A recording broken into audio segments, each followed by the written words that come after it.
విద్యను శాస్త్రీయ పద్ధతిలో నేర్పడానికి ఉపయోగపడే వ్యవస్థ ఏది? విద్యను శాస్త్రీయ పద్ధతిలో నేర్పడానికి ఉపయోగపడే వ్యవస్థ ఏది? The correct answer is option 3 పాఠశాల అండి. విద్యను శాస్త్రీయ పద్ధతిలో నేర్పడానికి ఉపయోగపడే వ్యవస్థ ఏదండి? పాఠశాల. సో ఆప్షన్ 3 ఇది రైట్ ఆన్సర్ అండి. తర్వాత ప్రశ్న, పాఠశాల నిర్వహణ సౌలభ్యం కోసం రూపొందించిన విభాగం ఏది? క్రింది వాటిలో పాఠశాల నిర్వహణ సౌలభ్యం కోసం రూపొందించిన విభాగం ఏది?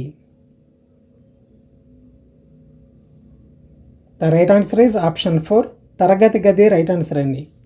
పాఠశాల నిర్వహణ సౌలభ్యం కోసం రూపొందించిన విభాగం తరగతి గది రైట్ ఆన్సర్ అండి, ఆప్షన్ 4.